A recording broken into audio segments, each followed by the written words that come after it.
Good evening. Calling to order the Revere School Committee committee meeting of February 10th, 2026. All rise and salute the flag.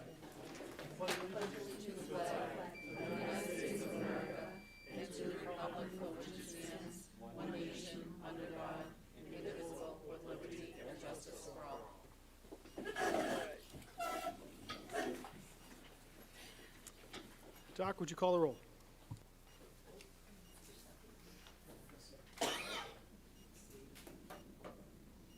Mrs. Bayasawa, Present.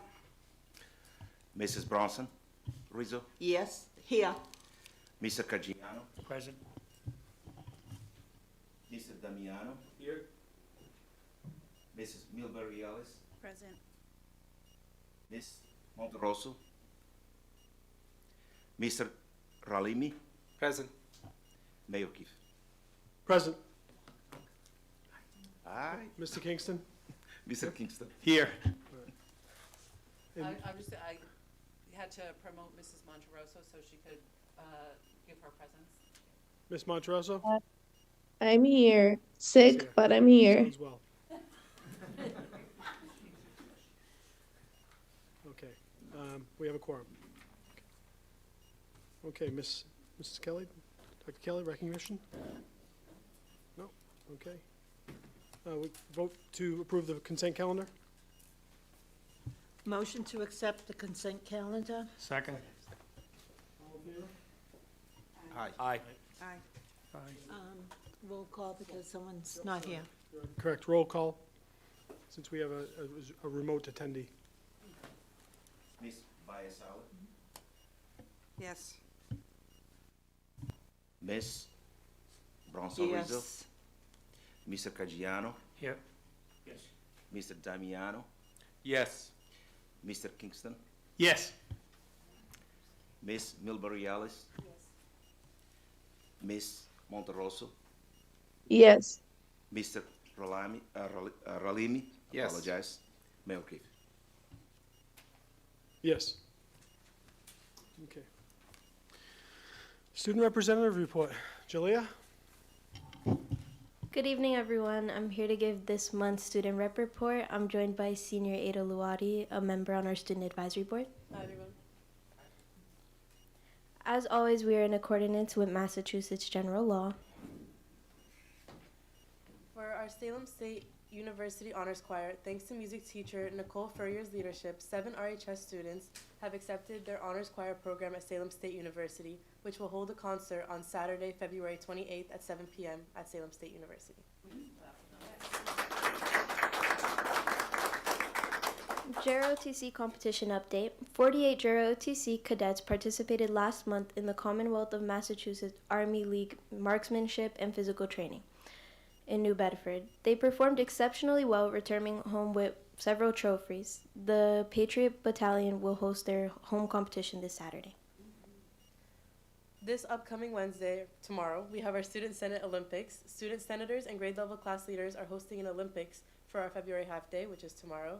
11th and 10th graders will opt in to either second or fourth period for a trial round this month. The idea is to pilot this kind of event with hopes that we can learn and host more school-wide events like this in the future. Some activities include dodgeball, Uno, cup stacking, trivia, and musical chairs, where you can earn points for your grade level to help pay for class events. For our sports roundup, tonight is the senior night for the boys basketball team, so be sure to stop by and support the team if you have a chance. February 5th was GBLs for track as well as the girls' senior night. And the girls' cheerleading team will compete on March 22nd for GBL at Billerica Memorial High School. For some club reports, our Model UN Club participated in Bosman's annual conference this past weekend, which is always an amazing experience for RHS students. The Outdoors Club is hosting its annual trip to New Hampshire. Space is limited, and only students who have attended meetings and registered for other activities with the Outdoors Club are eligible. The Feminist Empowerment Movement.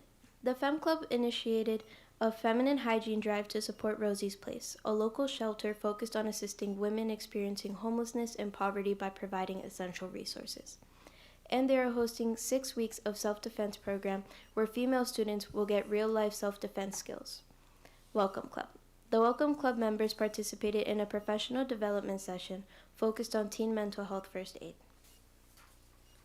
And for our Power of No Club, during this past week, they held a clothing drive in partnership with the Jack Satter House.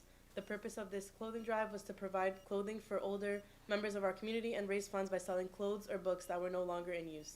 In exchange for donating, students receive community service hours as well as personal satisfaction of giving back to their community.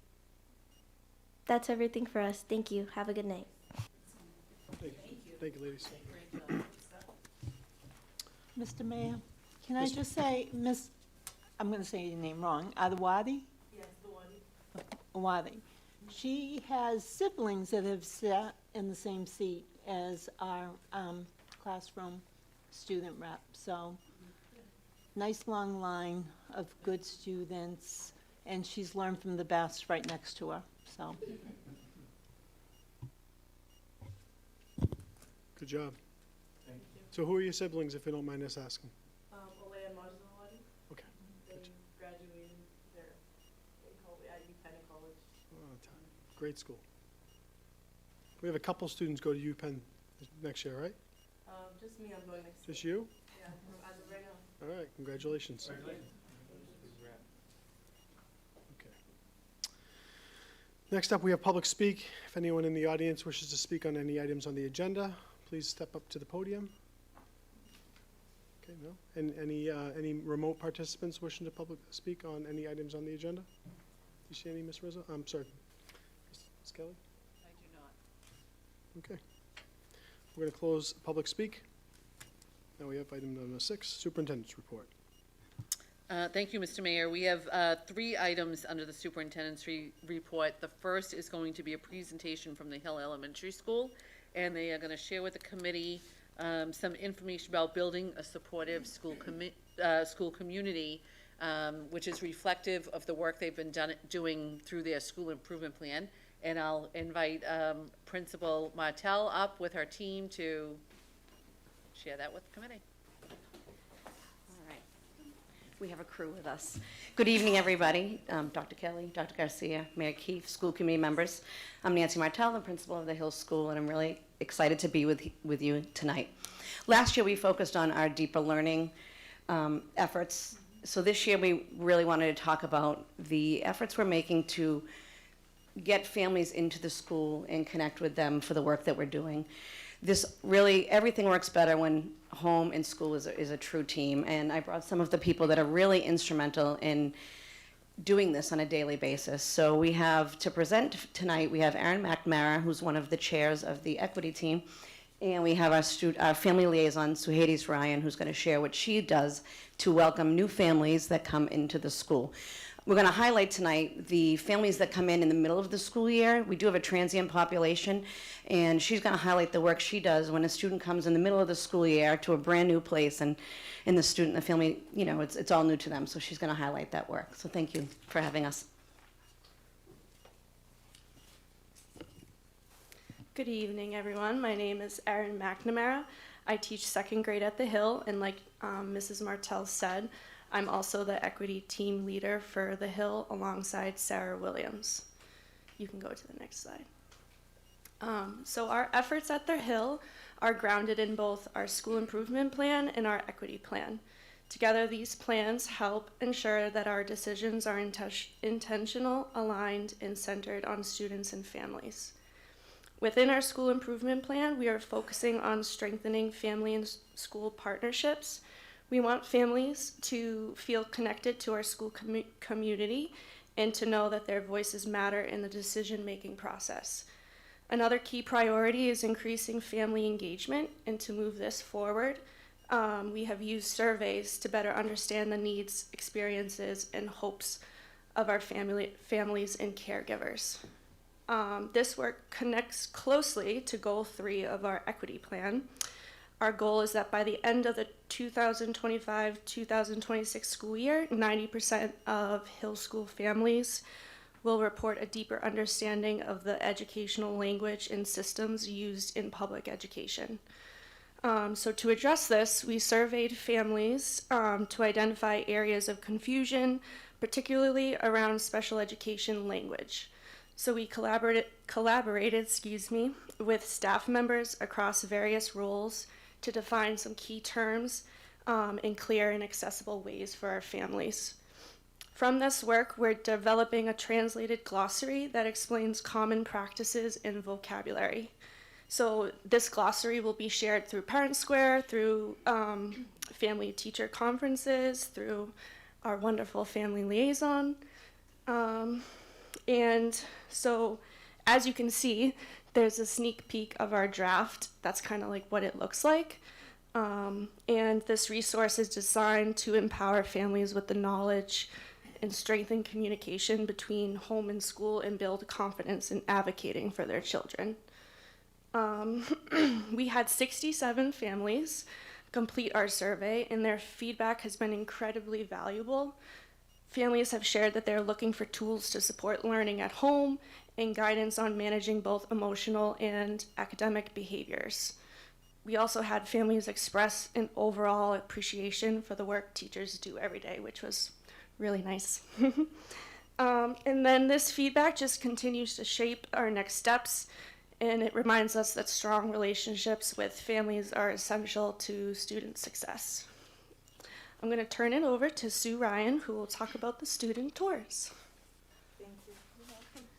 Good evening, everyone. So excited to be here tonight. My name is Suheidis Ryan, and I am the family liaison at the Hill Elementary School. And I am also a parent of 2 RPA students, 5th grade and 8th grader. Thank you for the opportunity to share about my role in supporting new students and families during the new student tour. Once the student from the Parent Information Center is received, I reach out to the family to schedule a tour. My goal during this first interaction is to create a welcoming and supportive experience because I am the first person family needs.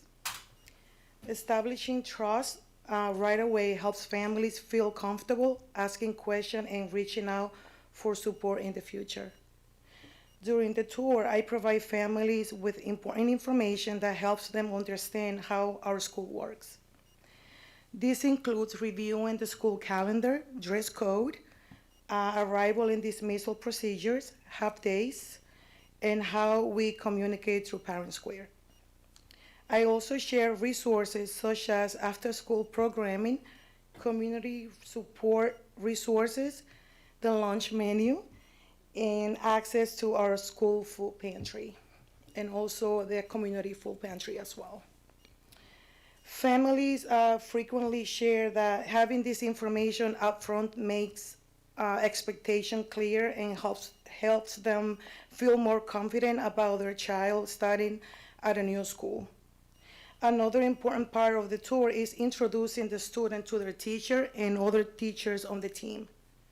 This early connection helps reduce anxiety and allows students to walk into their first day already feeling familiar with the environment and the people who will support them. Through these conversations, I often learn valuable information about each family, including prior school experiences, concerns, and strengths that might not surface through paperwork alone. It helps better prepare to meet students' academic and social-emotional needs from the very beginning. I also work to connect families with one another and help them feel like they are part of a community, not navigating a new system alone. For some families, this support includes needs beyond the classroom. For example, if a family does not have health insurance or a primary care doctor, I help connect them with local clinics and assist them with the registration so that students have access to the care they need. My role during the new student tour is to make families feel welcomed, informed, and supported. By building relationships early, we reduce stress for both students and caregivers and create a stronger foundation for student success from day one. Now I would like to introduce our Castillo family and their son, Alexander, and they would like to share, they're one of our newcomer families, and they would like to share their experience at the Hill School. Thank you.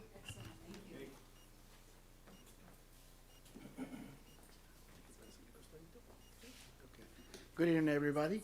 My name is Joel Castillo. my son Alexander. I'm not a well-spoken person, but I want to share with you from the bottom of my heart how thankful I am with the whole staff of J.A. Hill School. When I moved to Revere, my friends shared with me good thoughts about how Revere public schools work and how they were back in the years. And I had to see about for myself. And I moved to Revere when I went to the Beachmont Information Center. They got me through real quick, and they got me on the right direction.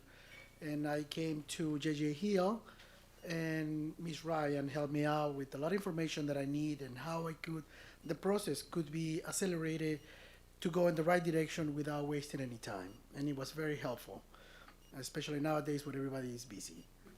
And since that day, it was the middle of the year, of the school year, and my son didn't speak any English. He had to go to kindergarten, and Ms. Ryan helped us to find the right direction. We started with Miss Tano, and Miss Tano was great,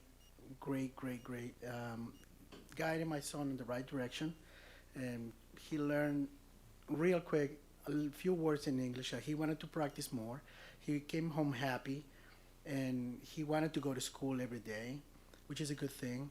Mm-hmm. And the time went by, and 100 days from school, he was so excited. When he started, he thought he was 100 years already. And so suddenly,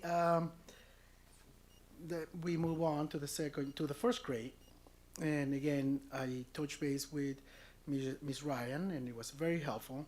Ms. Martell always with a smile at the entrance of the school, welcoming the students, the parents, and how helpful they are, and made me feel like what my friends told me, it was true. And I had a great experience. My son is learning a lot. He's able to communicate now. The teachers mentioned to me that within 2 years, he will be up to what the school is looking to see him, and he's achieving that. And first grade, it was great.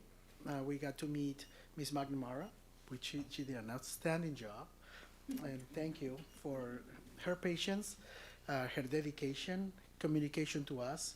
At that time, we had Dojo, and it was very helpful. Now Parent Square, which is outstanding. And my wife is, actually she's over there, I'm sorry I didn't get to introduce her. She doesn't speak English. She's working on that. So nowadays my son is able to communicate better with the school teachers, with the school staff, with his friends and other friends outside school. And one day I was invited to be part of the parents at school, at the day school, and I couldn't imagine being in a school like that on my time. I came from South America, from Peru, and we didn't have schools like that. That probably was college that would have what J.J. Hill has. And I think it is amazing what you guys do and what everybody is working and how you guys do your things, and you're doing amazingly. And I thank you very much. Thank Ms. Martell, the whole staff, the whole organization, everybody in the J.J. Hill, Ms. Ryan, who is always helping us out, communicating, Ms. Marcella, Ms. McNamara, now second grade. My son is doing great. And what do you think? How are you doing? Good. You want to say something? You happy? Yes.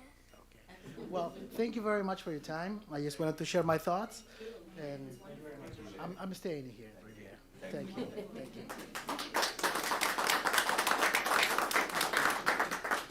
Ms. Kelly, Sorry, Oh, okay. yeah, one more slide.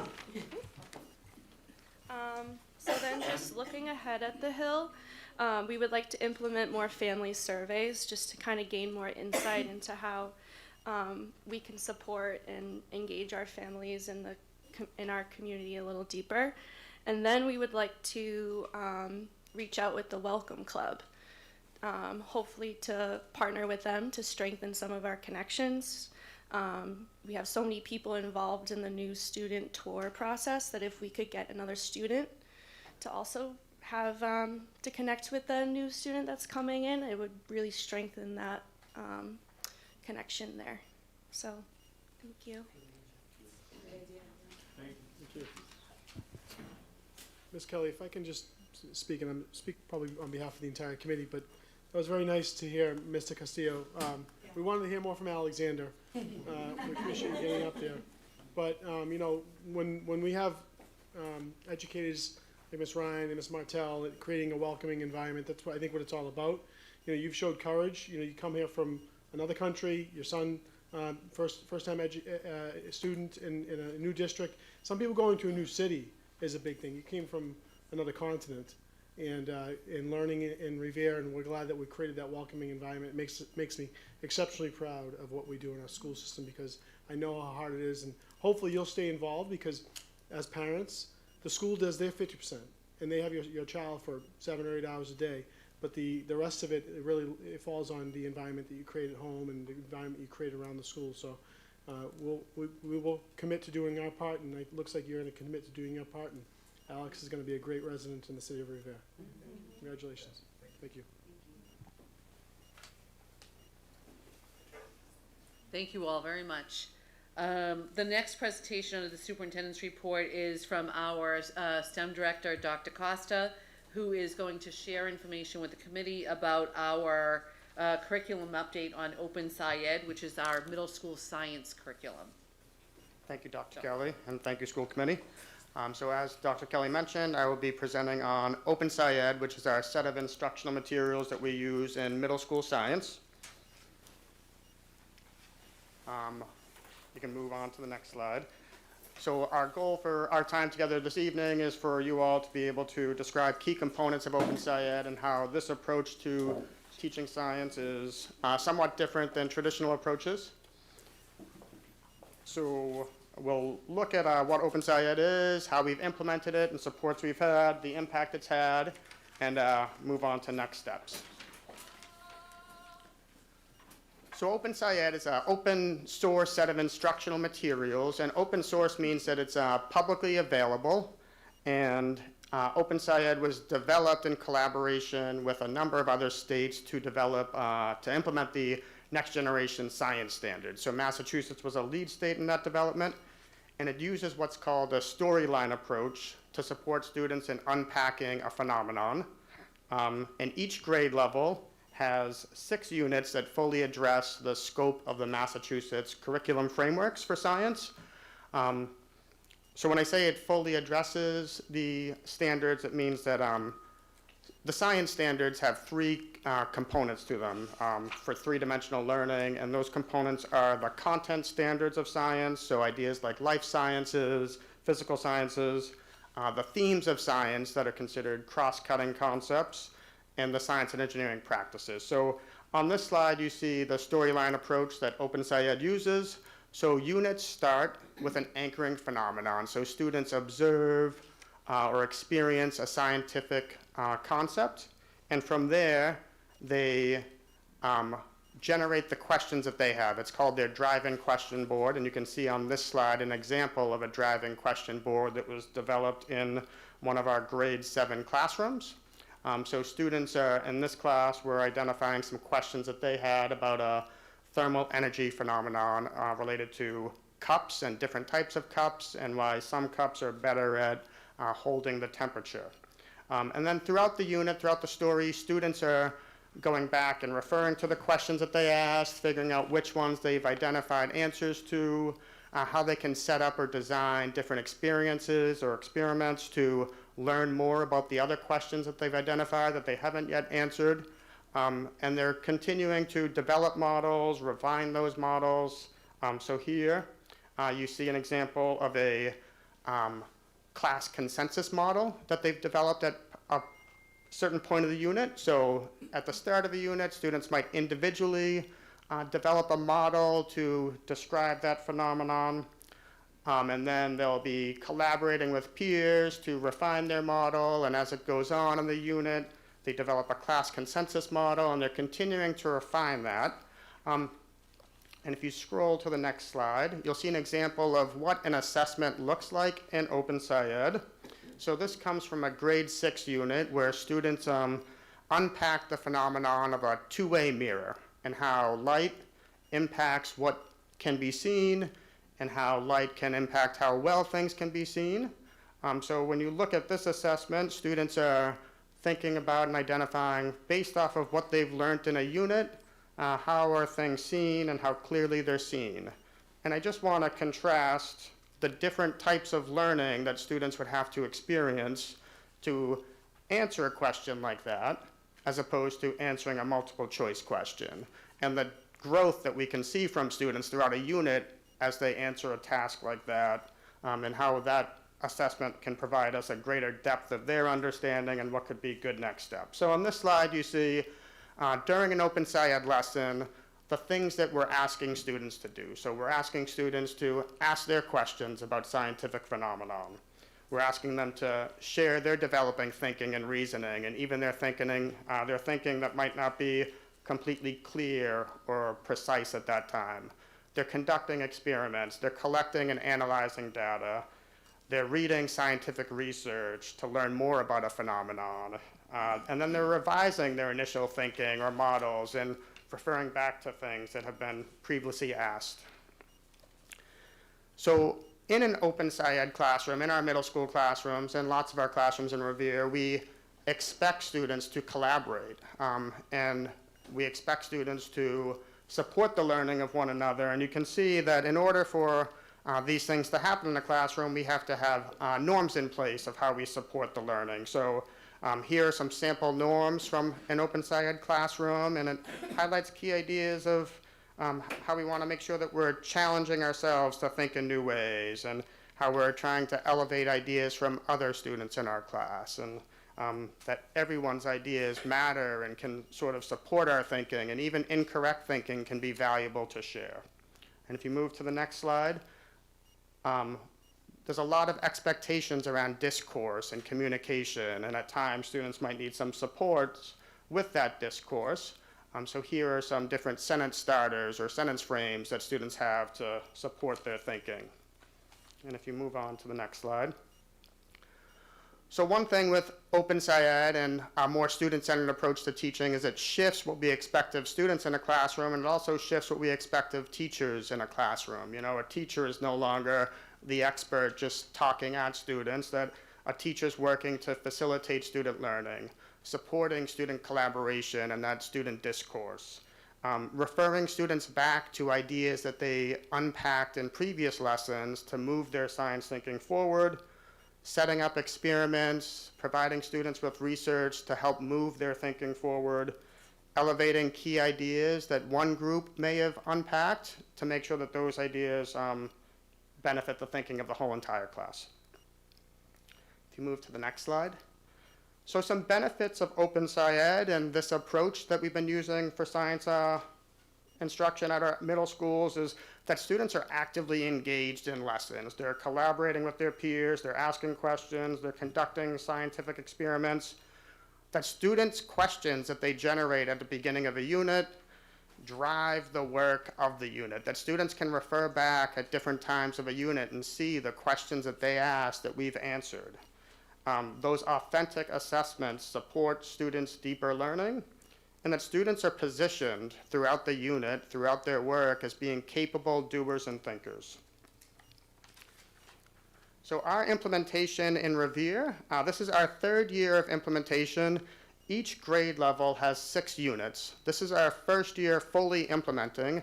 As it's a shift for teachers and students, we implemented 2 units each year at each grade level. So now each grade is fully implementing all 6 units. As I mentioned, Open SciEd units are publicly available, but to teach Open SciEd does come with a cost. So we were able to receive a grant from the 1-8 Foundation of $175,000 for our 3 middle schools, and that grant has supported our purchasing of what's called durable equipment, as well as professional development for our teachers. Revere Public Schools has supported our implementation through release time for our teachers to attend PD, as well as funding for the consumable materials for students to engage. If you scroll to the next slide, you will see the districts in Massachusetts that are implementing Open SciEd. So the 1-8 Foundation has now had 5 cohorts. Revere was part of cohort 3, and you can see all the different districts and schools across the Commonwealth. So each year, through our implementation of Open SciEd, we survey our students, and some of the data that I want to highlight tonight is on one of the prompts it asks students, we often figured out ideas as a class without our teacher, with our teacher helping but not telling us the answers. And you can see that at each grade level, the percent of students who are saying that, and just the impact that that has on students, that they can figure out challenging science content on their own with the support of their teacher, but not simply their teacher just telling them. And then if you scroll to the next slide, this other prompt asks students, I think I am very good at doing experiments. And the percent of students who are saying yes to that and agreeing to that, and just the impact that that has. By the time students finish middle school, they have a very strong idea of what they think they're good at, what they think they're capable of, what they might want to pursue at high school, what they might want to pursue when they're in college. And that can change, but it's harder to change after middle school. And we have a high percentage of our students leaving middle school saying that they feel very confident, that they feel that they are good in key areas of science. If you scroll to the next slide, if you're a caregiver and you have a child in middle school and you want to ask them about their science learning, there's some questions here that you could consider asking them. You could ask them, what's the phenomenon you're learning in science class? What have you learned so far?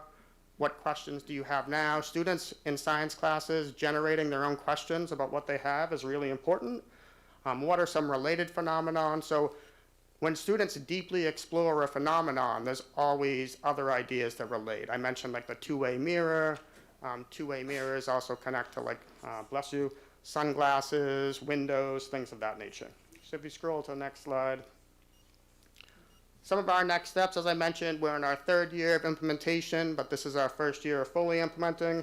So continue supporting our teachers and administrators with Open SciEd to further strengthen our implementation. We've been conducting learning walks and using the learning walk data and also data from student work and student feedback. I showed you some responses to the student surveys to guide our next steps. And we've had lots of PD through Open SciEd and through the 1-8 Foundation, but obviously every year sometimes we have new teachers and thinking about how we want to support our new teachers and in implementing Open SciEd into their classroom. And if you scroll to the next slide, that's the end of my presentation for you all. Thank you. Matt, just one clarifier, if you could, for the parents at home who might not know the language. Could you talk about what durable goods are and what consumables are? Of course, yeah. So durable equipment is considered equipment that is more permanent, that will last for a number of years.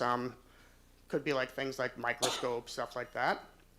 Consumable equipment is stuff that might just be good for like a one-time use, like baking soda or maybe like Post-it notes, like you saw, like Post-it notes for the driving question board. So something that's more like a single-time use. I thought you would provide snacks. No snacks. Okay. All right. If I may, so before you even got to the benefits of this program, as you were speaking, what rang true to me was the fact that this was student-driven, which is wonderful, right? So I just wanted to highlight that. But I also had a question about the norms. The norm expectations in the classroom. I was just wondering how are those communicated to students? How do students know what the expectations are? So they can be communicated in lots of different ways. Sometimes what teachers might do is talk at the beginning of the year about how we want our classroom to look and generate ideas from students. Sometimes it might be revisited at different points of the year and things be highlighted of areas that we feel we're doing well in this class and places where we feel we can be better. It's trying to highlight for students how we want to learn and how we want to support the learning of our peers. and where we feel that we have strengths with that, elevating that and highlighting that, and where we want to challenge students to be a little better, make sure we're doing that as well.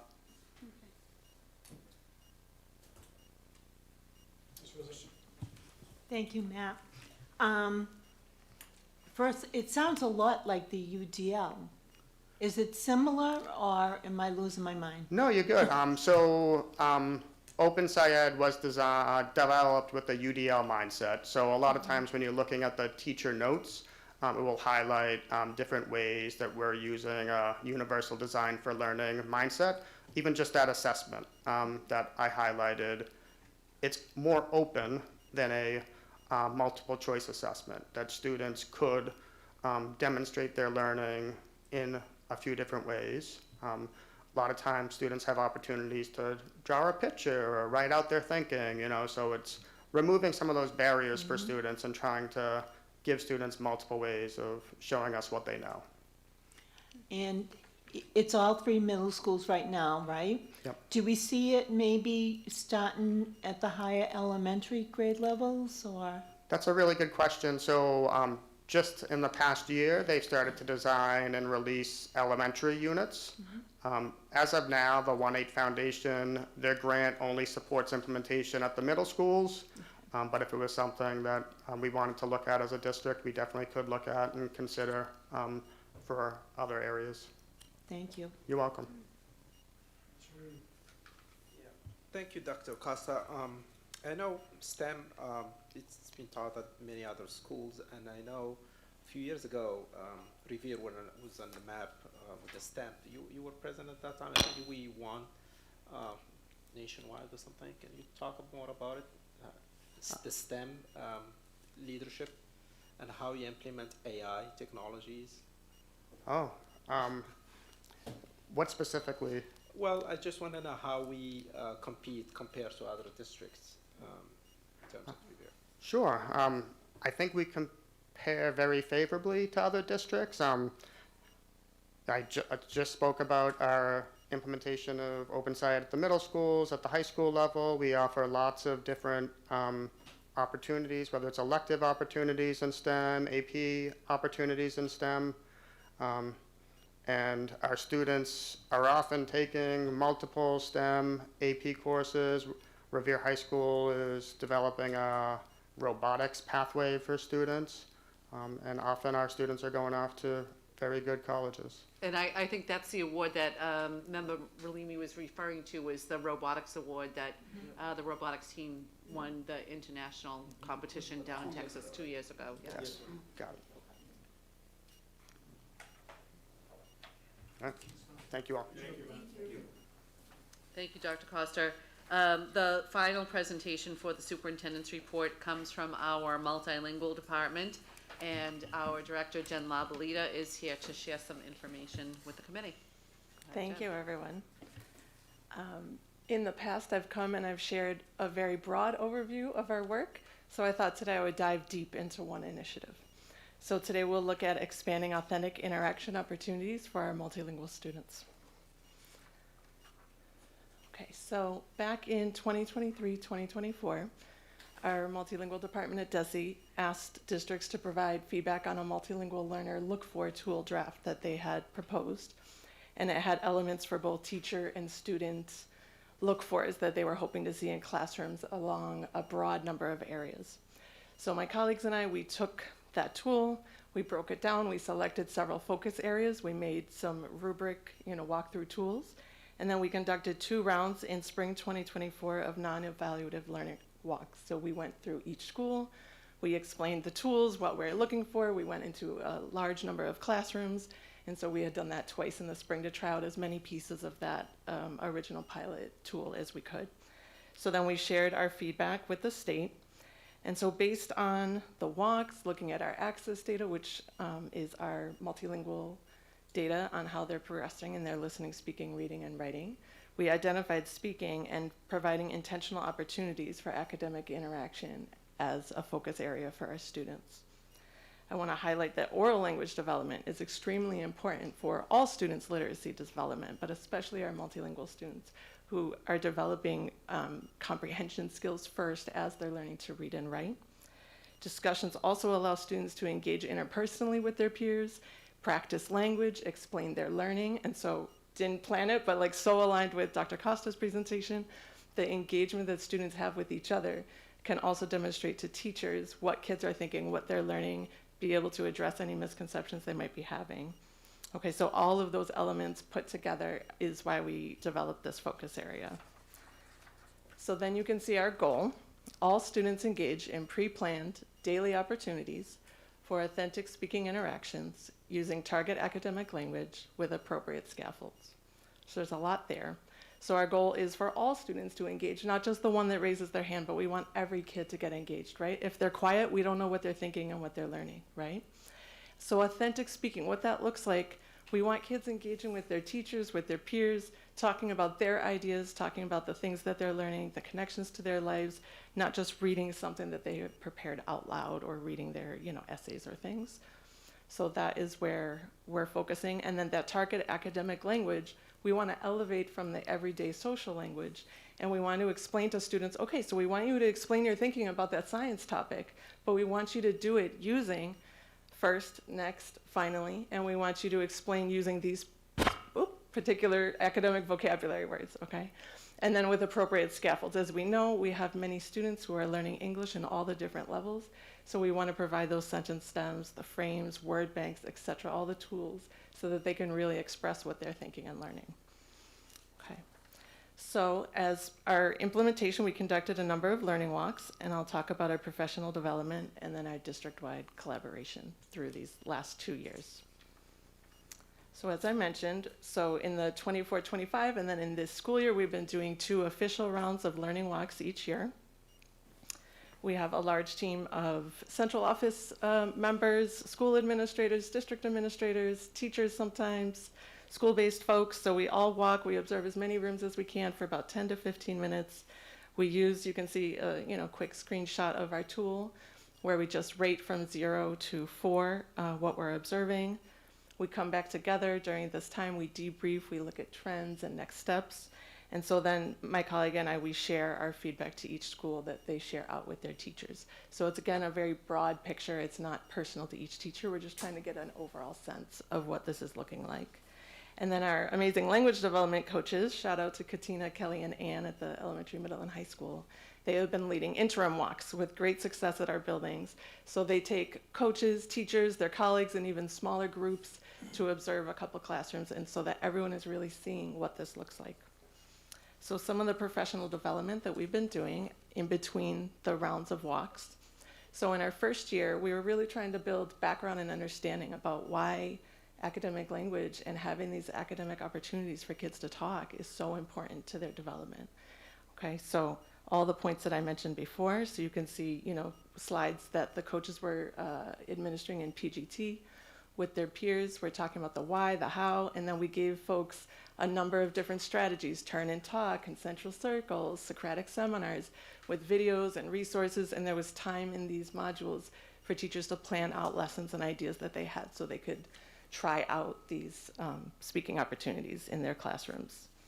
And they could, of course, reach out to the coaches for further support if they were looking for that.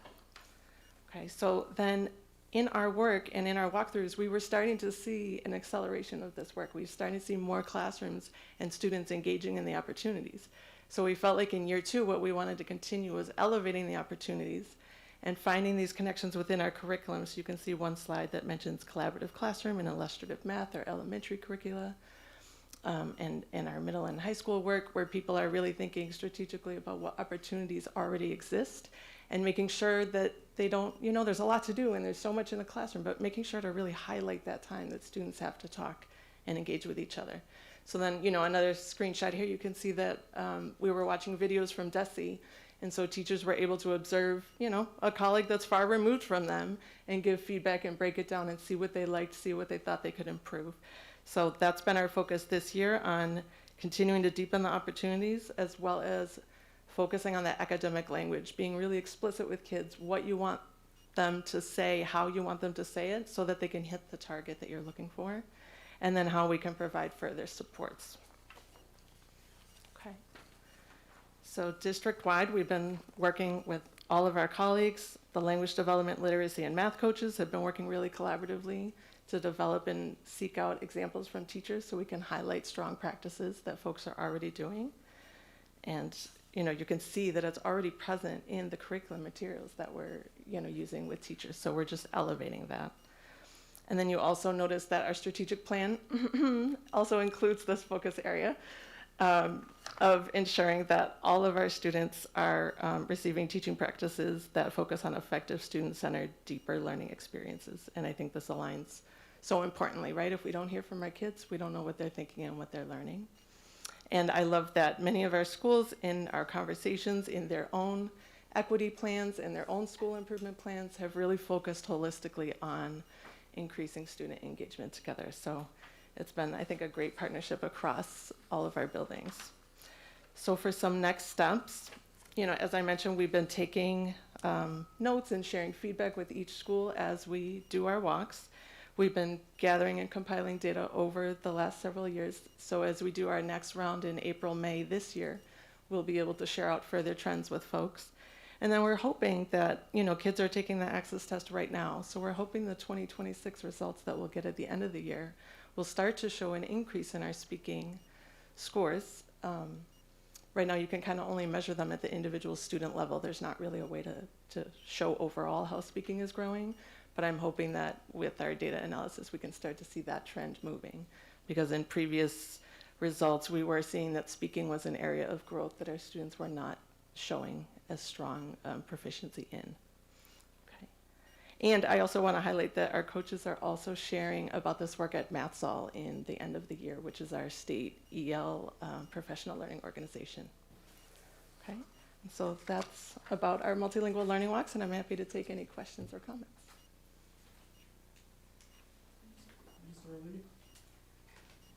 Thank you, Jennifer. How you engaged students that like shy and they're multilingual and they're bright, that you see them, they're bright, but they just not participating in the class? Thank you. Yeah, no, I appreciate that question.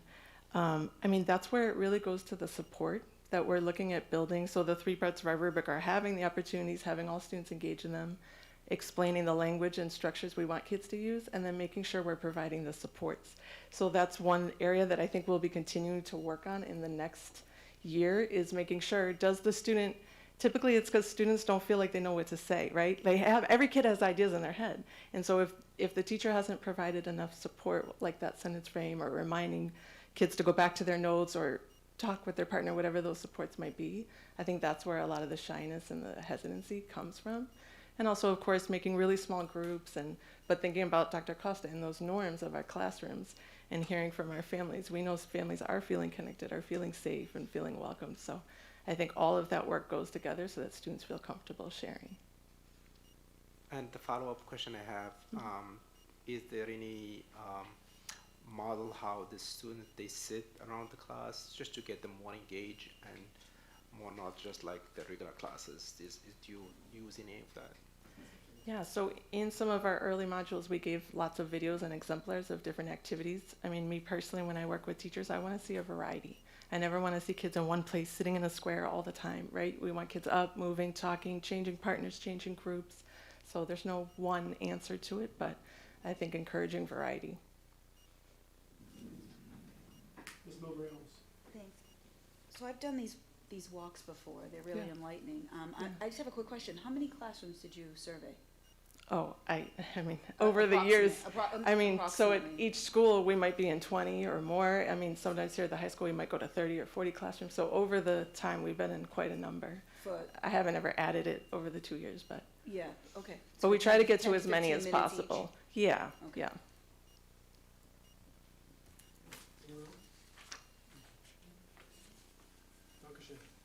Thank you, Thank you. Ms. Lavalita. Great job, everybody. And that concludes the superintendent's presentation. Thank you. Before we go to the next item, I'd like to see if we can take new business under, up next. We have some members in the audience that are presenting from TIES, and I don't want them to have to wait any longer. We appreciate you being here. Is that okay with the committee? Yes. Yes. We can take up item number 11, new business from presentation from the Islamic Education School in TIES. Okay, if I can just speak on Sure. that for a moment. particularly for the new members. Private schools within the community are required to be approved by the school committee, and then we submit paperwork to the Department of Education. I can tell you that TIES has been a great partner. The veteran school committee members will recall when they presented to you previously about their elementary program that they were implementing, and they're here tonight to talk to the committee about expanding to the secondary level. I can say that we've had a number of conversations over the years with their principal, and I know that their curriculum is solid. It's aligned to what the Massachusetts curriculum frameworks require in terms of a base curriculum, and they are serving the community of Revere by having their program also embrace Islamic teachings and all of that. They've been valuable stewards of the community, I would say, and so with that, I will pass it over to their principal to talk to us about their new program. Thank you for those words. Good evening, everyone. And I want to.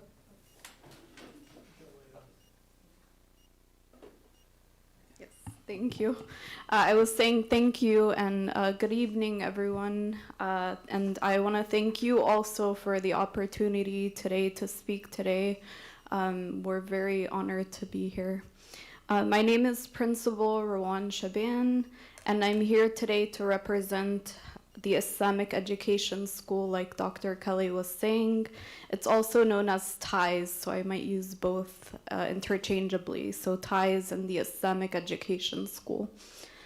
Like she was also saying, we're not new at presenting here.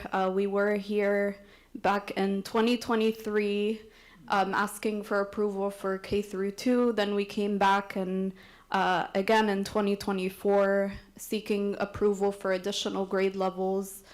And now we are here again to formally request approval to expand our current school program by adding grades 6 through 12 with a phased rollout.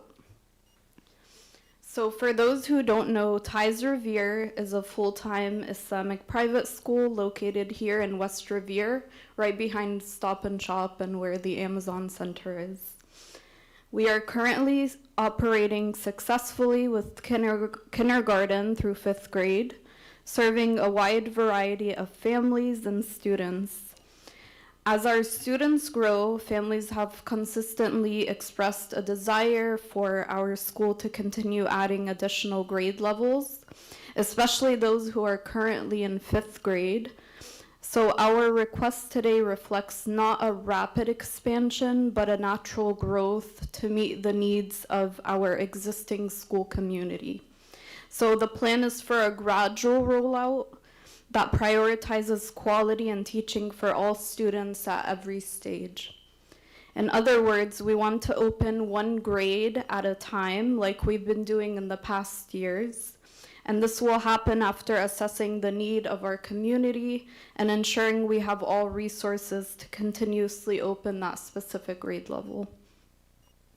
So for a bit of a background regarding our school, we prepared an overview to help you understand more about the Islamic Education School. We currently operate schools in the following states, as you can see. Our sister schools in California, Florida, Philadelphia, they've all been in operation for over 20 years. And we also have a virtual school called Digitize that serves grades 1 through 12. And that's run by our staff in Philadelphia, and they are also accredited as well.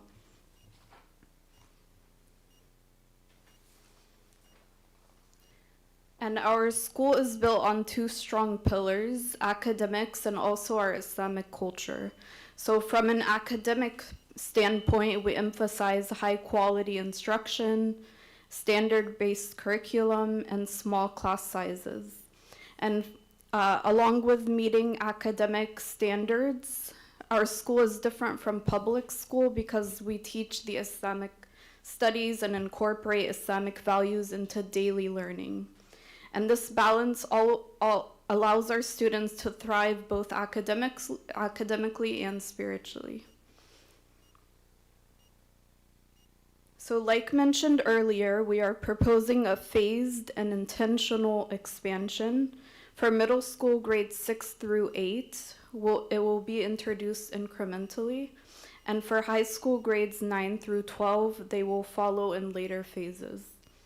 This approach allows us to ensure resources are appropriate, that we are maintaining instructional quality, and continuously building strong academic and operational foundations before expanding further, like we've been doing with our previous K through 5th grade. And then the next slide, as you can see, this is a sample of our 6th grade schedule. So the school day, it runs approximately between 7:50 and 3 p.m., aligned with required instructional hours and the 180-day school year calendar. Students receive structured time for core academic subjects like ELA, math, science, social studies, as well as faith-based instruction like Quran, Arabic, and Islamic studies. They also have lunch, breaks, electives, and physical activity as well. So the schedule, it mirrors what families and students are already accustomed to in our current program. Our curriculum is fully aligned with Massachusetts state standards. We use well-established and research-based programs, including McGraw-Hill and Savas for ELA, math, science, and social studies. So this program mirrors what students receive in public school, ensuring that they are taught all the required subject areas and are meeting the same learning expectations, while we maintain a structured and comprehensive approach to the instruction.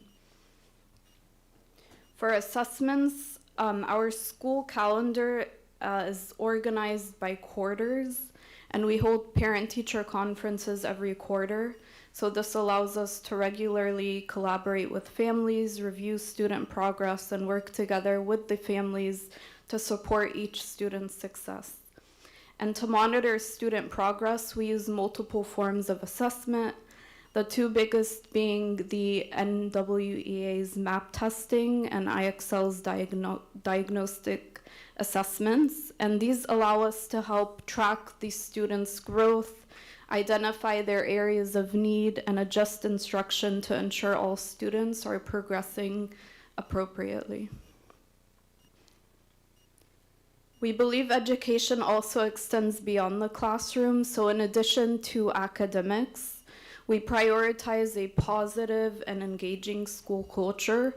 Throughout the year, our students participate in many activities like bake sales, lemonade stands, field trips, holiday celebrations, STEM days, and many other events. We also do parent engagement nights every month. And these experiences help make a joyful learning environment and strengthen our students' connections to the school. And as enrollment grows, we plan to offer extracurricular activities and clubs as well. In summary, Ties Revere has a strong track record at the K through 5th grade level and benefits from the experience of our established campuses across the country. We have a clear, thoughtful plan for growth and remain deeply committed to our students' well-being, academic success, and long-term stability. And with that foundation in place, we're asking for approval to expand gradually into grades 6 through 12, taking a careful step-by-step approach that always puts quality in all students first. And I just wanted to conclude by saying thank you for your time and attention today. We really appreciate this opportunity to share the vision that we have for the school and the plans that we have for the school. And I'm happy to answer any questions that you may have. Mr. Kingston? I have two questions. One, how many students do you have now? So currently with K through 5, we're at 48. So again, we're a very small school. So when we're expanding, I don't see it being too many students. Each grade level has a small teacher to student ratio. I was just concerned about the space. I'm familiar with the facility, and I mean, I think you're doing great work, and I have no problem, and it's fine. I just wonder where that space is gonna come from. Yeah, so again, we actually stop enrollment for each grade level once we hit a certain number. So we try to keep it at a small teacher to student ratio for each grade level. Ms. Milbury Ellis. Just to get a better understanding and to piggyback on my colleague's question, are there multiple grade levels within each physical classroom space? So currently, no. Our biggest class right now is kindergarten, and we have 15 students in that class. And that's only one kindergarten class. We don't have two kindergartens. But there aren't like first and second grade aren't together. They're separate. Oh no! Yes, grade each one is separate separate. classroom? Yes, they're in a separate classroom. Yeah. And do you have the physical space to go up 4 more grades? So again, it's gonna be a phased rollout. Currently, we do have classrooms that are not being used by grade levels. So we do have the plan to continue expanding, putting those students in the classes that we currently are not using. And then again, moving forward to high school, for example, that's something that we would look at logistically, how we're gonna do that. We have a space downstairs. I'm not sure if anyone's been to our masjid before. That whole space is also open area as well that we can also think about expanding into. Great. Thank you. Mr. Damiano. Thank you, Mr. Mayor, through you. I just want to let you know that I am in full support of what you're trying to do, and I'm grateful to have a school like this in our community because there's definitely a need for it. I do have a couple of questions, if that's okay. So to piggyback on my colleagues, do you currently have any grade levels that have no students in them? So we do not. We do have very small classes, like our 5th grade class, there's only 3 students. So all of our classes K through 5 have students in them, but they might be a different amount. So for example, like I mentioned, kindergarten has 15, and then our 5th grade has 3 students, but all of them do have a few students in them. Okay. And then I heard,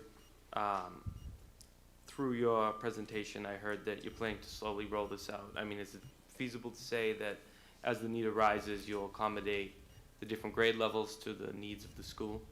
Yeah, I think so, inshallah, yeah. Okay, because like next year, for example, like next year you're going to have at least 15 first graders, right? So you're going to need more space for first grade. Right. Whereas this year, I don't know how many first graders you have, but there'll be second, you know, so on. So you're not actually expanding anything physically with the building, you're just within your walls that you have now, you're looking to get more grades out of what's already there. So for now, yes, we're just gonna be using what we have currently, and then like I mentioned, we're gonna see what resources we need. So for example, if we need to build another classroom, that's something that we would look at when that time comes. But currently, with our current 5th graders, I think they should be all set for 6th grade next year with our classroom that we have available right now for them for next year. I would agree with you because, you know, I know the curriculum changes between 5th and 6th, but it's pretty close. And then through you, Mr. Mayor, to you, Dr. Kelly, I heard you say that typically, and I'm new to the committee, so forgive me if I'm repeating anything, or I heard you say that they present to us, we approve it, and then we review all the documentation to send to DESE? No, what we do is just notify DESE that we have approved their program, Okay. is all. Okay. And I have reviewed their program and their documentation and confirmed that their curriculum is aligned with the DESE guidelines. Great. Awesome. Congratulations. Thank you. Just to add on to that as well, we presented a whole presentation the first year with our calendar, our curriculum, but this time around I told the superintendent, since you have everything, it will be pretty much the same with the calendar and everything. So that's why it's not as detailed as before, but it's pretty much the same information that we presented before previously. Mr. Alimi? Hi, thank you, Rawan, for the presentation. The question I have, do you have any accurate data from, especially the Philadelphia, I think, school that they've been in business, in school, I think, for 20 years. Do you have any data to support that, that bridge to a higher education, like from the 12th grade, how they doing? Like how they doing now? I know you don't have the accurate data here in Revere because you're trying to get the phases, but just want to know how other schools, they've been for 20 years, how they doing now in college. Thank you. That's a very good question.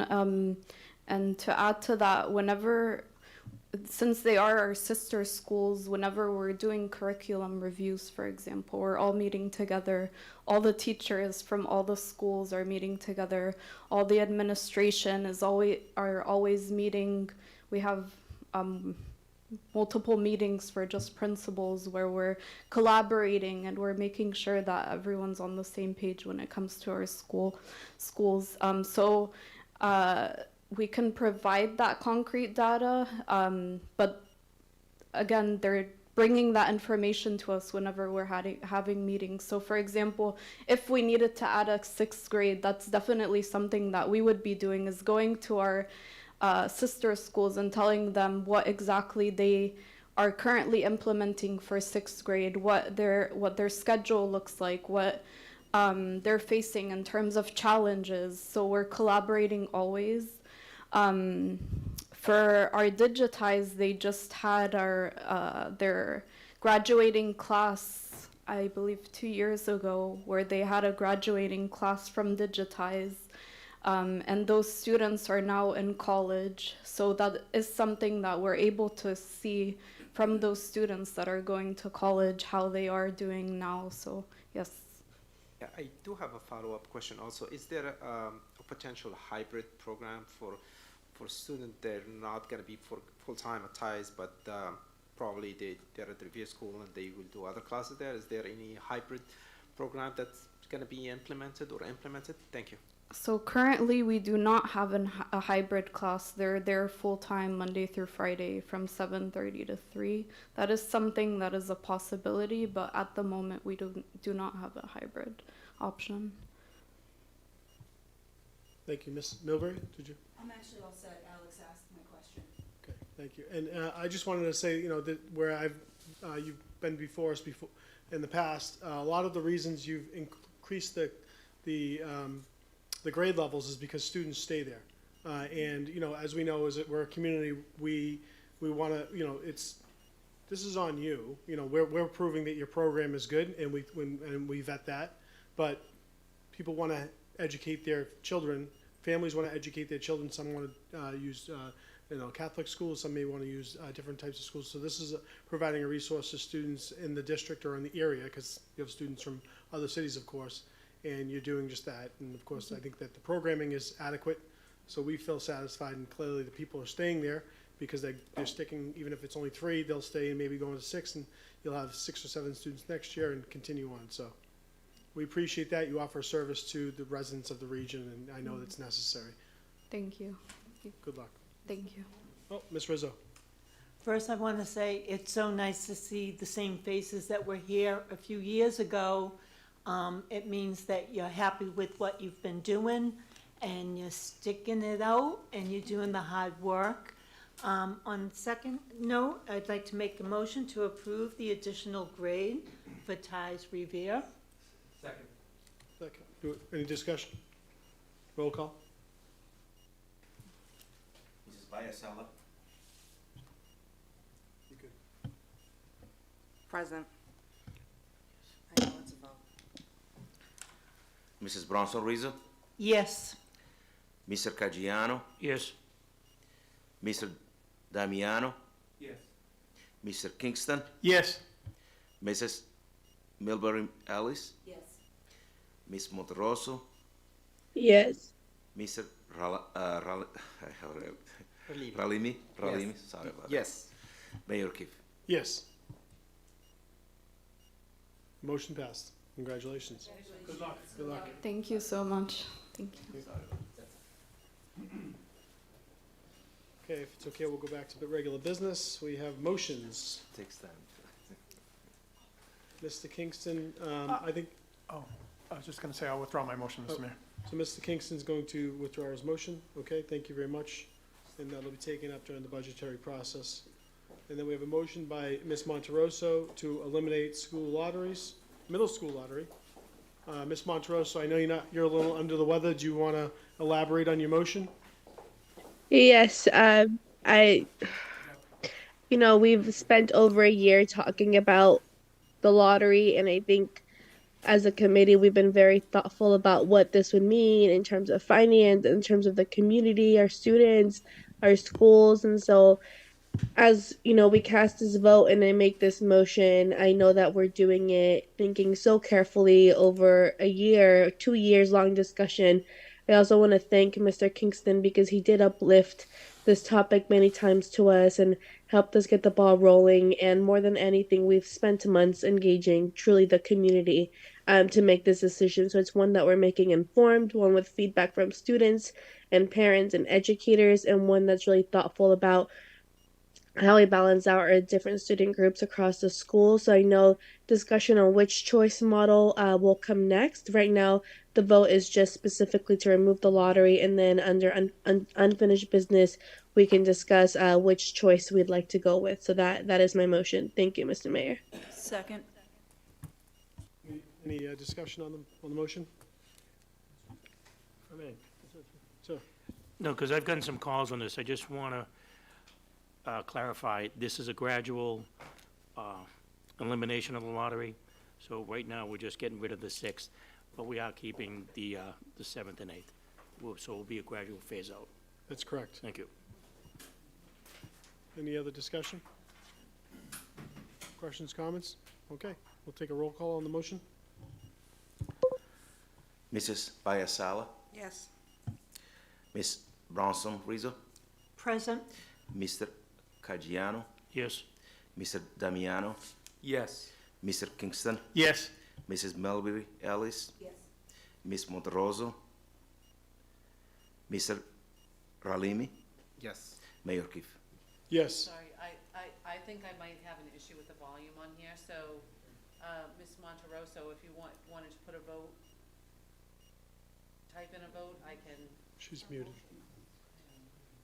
I think I lost audio, folks. You're good. We can hear you now. Is there a roll call? Yes, your vote on the motion, a yes or no, Ms. Monterosso? She can hear me. Jackie, Yes. I can hear you now. Was there a roll call already? Correct. we're looking for your response to the motion. Oh, okay, yes. Ms. Monterosso is an affirmative. Okay, the motion is successful. Next item on the, there are no more motions, okay? Hearings none, unfinished business. We have selection of the neighborhood model for middle schools. And there was, Mr. Mayor, if I may. you may, So I put this one as a discussion item because I wasn't sure how folks wanted to go about it. We were presented 3 options. I don't know if we want to see if Dr. Kelly can put them up. I personally would, after we discuss, I believe option 3 is the best. Just looking at the data, it has the best division and balance of students with IEPs and English learners between Susan B. Anthony and Garfield Middle School. I think looking at the 3 options, those 2 schools were the ones that seemed the most in balance when it came to those 2 student subgroups, which really, made me question equity and services. The other 2 models had a much higher percentage rate of students with IEPs at the Susan B. Anthony and much higher rates of English learners at the Garfield Middle School. So to me, option 3 looks the most balanced, and it also has a significant reduction in the need of students who would need transportation. So that's the option that I'm leaning towards, but I'd love, to engage in the discussion with the committee and see what others think before we make a formal motion. any comments about Ms. Monterosso's option choice? Mr. Kingston?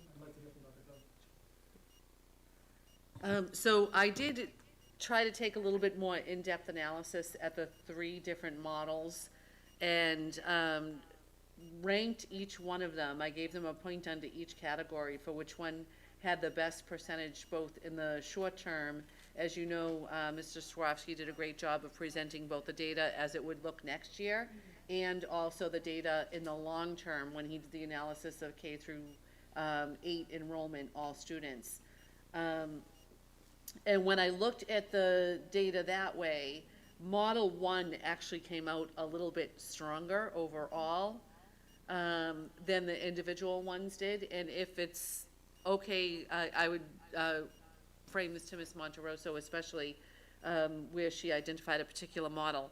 I could put this together in a small spreadsheet for the committee and send it to you to look at. And we can proceed understanding that there is not going to be a middle school lottery and that we're going to go to neighborhood schools, and then we could refine which neighborhood school model to use in time for the March meeting. That's, Absolutely. Thank you. Ms. Monterosso has her hand up. Ms. Monterosso. I was gonna say that will be really helpful because I was just going off of the one slide for each option that we had during the parent engagement. So something more long term will help. Because that's just really where I was hesitating on what is the best option, because we all know it's not a decision to take lightly. So that sounds great to me. Okay, thank you. So the will is so we have already voted to eliminate the school lottery for the next school year. The choice in March will be to determine option 1, 2, or 3, or if there needs to be a slight adjustment to any of them. But you're going to present some data to us to make a more informed choice. Yep. Okay, great. Thank you. Mr. Damiano. Thank you, Mr. Mayor. Through you to the superintendent. Dr. Kelly, do you think that it would be appropriate to sort of bake in what we talked about at the last meeting about reevaluating down the line into when we present this for what we're going to vote on and choose? So, for example, just included in the language, we could say that the school committee shall reevaluate after X amount of years, 3 years, whatever. Do you think that it would be prudent to do it now to ensure that it happens? That's entirely up to the committee. I would think it would be the policy subcommittee that would make a determination on whether or not a policy was revisited at some particular point in time. And the one thing I would say, just from having been in this chair for a number of years through a number of committees, you don't know where this committee is going to be 3 years from now, or who's going to be on it. That's right. Could be all of you. That's a great way to put it. Could be all of you. Could be none of you. So I don't know if you're better off just saying this is what the policy is right now from this committee, and then letting the future committees make their decisions. Mr. Damiano, just to further explain, you know, we could make a choice next year to change our placement for our elementary schools. That's the authority that we do have. Obviously, we always want to give time to make sure that families in the schools can prepare. So if we see something that's working, we're going to probably ride it out. If we see something that needs a course correction, we have that opportunity to do that, and that's what we'll do as we discuss each month and year and see how things play out. So this policy it's not hard set that this has to stay forever. I don't think that we would want to change it immediately. We want to really get some good data, but 3 years might be a great time, and I plan on being here, so I'll help. We'll talk about it in 3 years, okay? Thank you. All right. So we'll table that, or we'll put that onto the next school committee agenda for the selection of the neighborhood schools. Ms. Monterosso? All in favor? Yes, sounds good. I'll make a note. Thank you. Just table for the next meeting. And 26, 27 school calendar review. Ms. Biasella. Hi, yes, I just would like to put forth a motion to just review the calendar. I put in a request for some data to kind of justify the difference in the days that DESA requires and what Revere does, and I come to realize, and from what I understand, and Dr. Kelly, you can correct me if I'm wrong, but it seems like the only thing holding us to that would be the contracts. I would agree with that, yes. Okay. Yep. So I think that might be something worth looking at, and I'm gonna ask that we do look at this, and I'm putting forth a motion to review it. I don't know if I need to do anything else. Right, we would discuss this further later, or? We do have to get the calendar out, so I don't know if you want to refer it, I don't even know what subcommittee would take this up. The contracts would be personnel. Oh, correct, personnel subcommittee. It would, the one thing I'll say is to make a change to the contract, we would need to negotiate with the teachers and with the parish union. Those two unions would need to be negotiated with, so maybe get that going soon, I would say. I don't know. So like I wanted to ask somebody who would know, maybe Dr. Kelly, you would know about the specific language about, because it doesn't specify in the contracts that it's actually student-facing time. And I'm wondering if 4 days can be converted to PD days or prep days, or, so you have a contract Yeah. with the teachers to be in the building, but this doesn't necessarily mean the kids have to be. It does say that they'll do 184 student days with 1.5 PD days. I might have the wording off a little bit. It might be that it's 185.5 days, including a half-day professional development on the day before school starts. That might be the full extent of it. And then there's the one other PD day that we do. So the term student days, yeah, I do have it right Yeah. here. I don't have it in Is front of me, I that apologize. student-facing days? Yes. I mean, is that instructional days? Correct. And that's built into the contract? Correct. So this may be something that we can't even address until we come up for renegotiations in 3 years. Yeah, well, the good news is their contract, the teachers, the para's contract is up next year, in June of 2027. So we'll begin negotiating with them hopefully in the fall or the winter of next year. The teachers did a 4-year contract in the last round of bargaining, so their contract is up in June of 2028.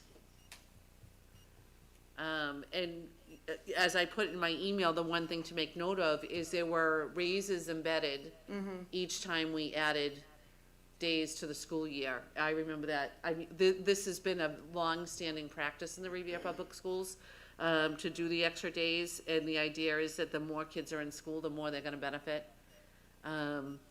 So my recollection of this is from my days as a teacher, not as an administrator, and I believe we did, when I started, we had 180 days, and then we went to 182. Then I think we added one, the next contract went to 183. And then I think we did the jump up to 185 after that. And the halves were always in there, because we always had that half day before kids came back to school to set up our classrooms. But yeah, that's something to think about and especially, I mean, we had such a lengthy conversation at the first meeting about our budget crisis. I don't know if the teachers would be willing to take a pay cut. That would certainly save money. In next year's budget, that would be a way to save money. I just don't know that people are in a financial position right now to think about having a pay cut, even if it means they get a couple more days off each year. Yeah, my goal, and certainly was not to reduce pay for teachers, and even saying the word pay cut for teachers bothers me as a teacher myself. Yeah. But what I was thinking is time for teachers, time for prep. We had 2 presenters tonight, the ML department and then the science department, talking about department PDs. If we had those days built back into the schedule that were not student facing, and if we were able to afford it, to keep those days open for the teachers, I can tell you there's never enough time. There's never enough time. I agree, yeah. And talking with families, they're not happy about going back as early. It seems so early. And when you look at the calendar by date, it's really not, but it just, the way the Labor Day is laying out, it just looks so early. So between that I'm hearing from the families and speaking to teachers, and not having the time, I just thought I would bring this up because I think it's worth discussing, and maybe Yeah, we need definitely. to look at it. Yeah. And I'll add to that, one thing that we have worked on in our last few contracts with teachers is increasing their time to collaborate with each other. So I don't know of any other districts where teachers have that collaboration time every single day built into their schedule.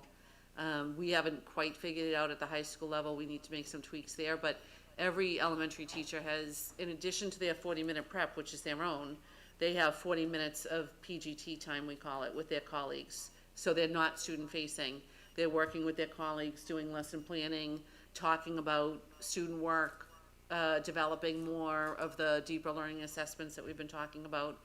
And at the middle school level, they've actually got, I forget if it's 54 or 56 minutes every day. And so I think we've invested in giving teachers that time to collaborate in their schedule, built into their day, so they're not doing it all after school like so many teachers in other districts are required to do. And part of that means that we have to elongate the year so that our kids are getting enough time and learning in their classes. But yeah, always open to looking at if there are different configurations or different ways that we can help make things better and still make sure the kids are getting what they need. What's the will of the board to put this into contract negotiations or contract committee, or just Mr. Mayor, if I may, Ms. Monteroso? I would just recommend to Ms. Biasella to, keep this in mind. The committee will as well. It's on record for whenever we do have to go into negotiations and we start to be in executive session. This can be one of the things that as the committee we discuss when we get through that. And of course, we'll walk new members through the whole negotiation process as well. But that's kind of how I would advise we go about it, since there's nothing we can do for this year since the vote was already done and it requires contract renegotiations. Mr. Kingston? The only other thought I had was if Dr. Kelly could let us know, I know time on learning is in addition to days, so I wonder where we're at. Because we have a day off, we have a half day every month, and we have other half days during the year that are contractual. I'm agreeing with what you're saying, the extra days, and I think the more PD time would be great for the teachers, but I'm just wondering where we're, I don't need an answer today, but at some point, how many minutes are we actually over the required time? Because when you take in all those half days, I'm wondering, are we that many, is it that many, are we over that many minutes that we could actually subtract days without maybe changing that as well? So I think there's a little more involved than just lopping days off, but I do agree with the premise of having more professional development time. The hours, like 900 hours. Yes, 190 I don't know how hours. many we're over now, if we're. We are over. We do more hours with But kids. I was wondering how many, you know what I mean? Yep. If you're lopping off a day, that's 6 hours or so, I don't know how many hours. Roughly. It's a tricky formula because there's only certain activities that students are engaged in that count toward time on learning is what they call it. So when they're passing between periods, that doesn't count. When they're at lunch, it doesn't count. When the littles are at recess, it doesn't count. So what we have to do is start with the length of the day and then work backwards from when the kids are not teacher facing. And that's how we get the number of minutes that we have for each day. The state actually has a formula sheet that we have to complete, that each school has to complete. And we are over on the number of hours by design. We do beat the 900 hours at the elementary and the 990 at the secondary. So there would be some flux if that was the will of the committee and the will of the teachers in negotiations to make some change there. It varies a little bit school by school. The Paul Revere is different because they're an innovation school. City Lab has a different start time because they're an innovation school and they have different rules about when the kids are leaving to go to their college classes. But generally speaking, at the elementary level, we're right around like 940 hours. So we've got that 40 hours that you could play with. Okay. And then at the secondary level, we're somewhere around 1,000 to 1,020. So we've got like between 10 and 30 hours that we could play with. My question is how would a change like this affect the other contracts that we negotiate as well? Because it seems like it might have a ripple effect with other ones. The other contracts, there would be minor changes. I don't think it would be substantive. Like the AFSCME contract talks about our administrative assistants being able to leave early on days when there's no school. So if we were to reduce the number of school days that kids are coming in, that would impact them a little bit. But all of those other contracted employees, the AFSCME full-time, the AFSCME part-time,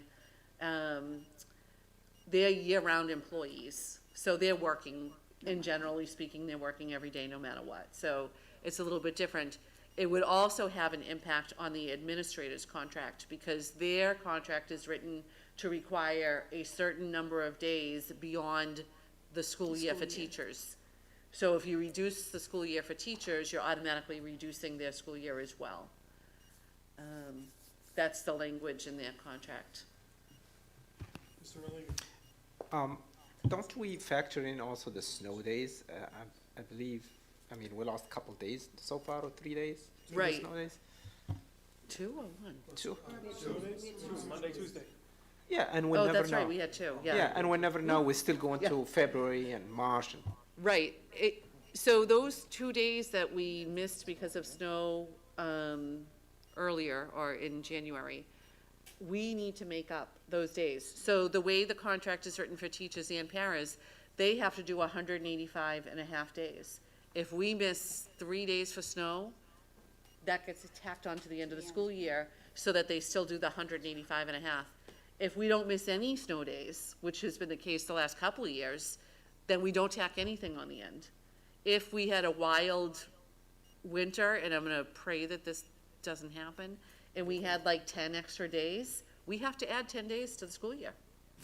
You know, that's someplace where the committee might think about, especially depending if it pushes us too close to June 30th. Technically, for the fiscal year, you can't go past June 30th, right? So that's somewhere that the committee might talk to the mayor's office and say, you know, we do those 5 extra days, the state doesn't require them, the state doesn't care if we do them. Maybe we need to take a couple of those off then. But it would be that kind of an extreme scenario where we would do something like that. There was also, when COVID happened, we took some of those days and gave teachers full days of professional development when we were first switching to online learning, so that they could figure out the platforms and the Zoom. Remember, all of this Zoom stuff didn't really exist then. So the school committee does have some purview to make changes in extreme situations, and obviously through bargaining, you can make changes then as well. Even then, when we did the 4 days of PD before we did remote learning during COVID, we had to negotiate that with the teachers. We couldn't just say, we're gonna take 4 PD days. So it's all relative. Thank you. Okay. Do we have a motion? Ms. Rizzo? Sorry. And just history prior to Dr. Kelly being on, or any of us, the idea of starting school early was because your first 4 days of school is basically kids finding their classroom, getting their books, those little things that really, it's not time on learning. So that was one of the major reasons to add on days.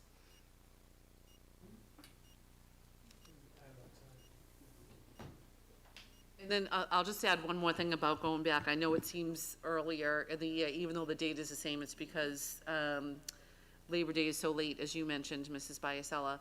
I can tell you that those days, once we get through the routines that Mrs. Rizzo was just talking about, those days are so much more valuable than the days in June. I think that you'll agree as an educator. In June, everyone's exhausted. The teachers are exhausted, the kids are exhausted, MCAS is over, we're doing field day, we're doing t-shirt day, this, that, and the other.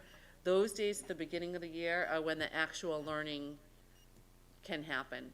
And so to kick 5 of those days further into the end of June really just means 5 more days of students not getting the most of what they could get in terms of their learning.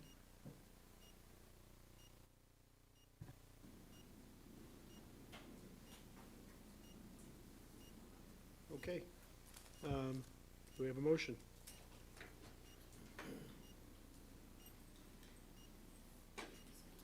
Could I recommend then that this be, I guess, tabled or sent to the committee that handles the contract negotiations for next time?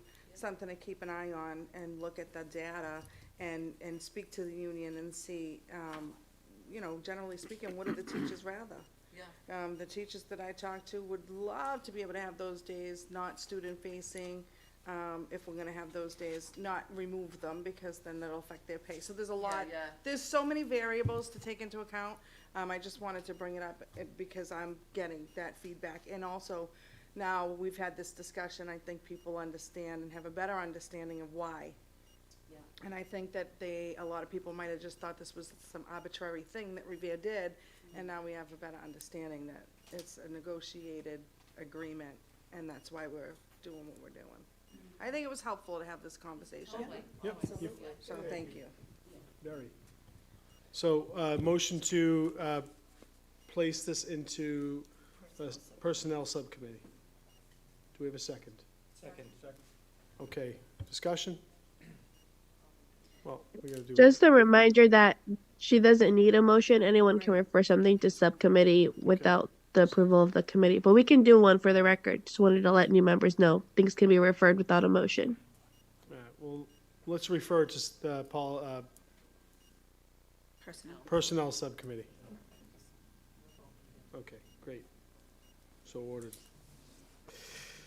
Okay, we have no new business we already addressed. Nothing in the executive session. Do we have a motion to adjourn? Second? Second. Roll call, please. Ms. Biasella, Yes. Ms. Bronson Rizzo, Yes. Mr. Caggiano, Yes. Mr. Damiano, Yes. Mr. Kingston, Yes. Ms. Milbury Ellis, Ms. Monteroso, Yes. Mr. Halimi, Yes. Mayor Keefe. Yes. Have a good evening.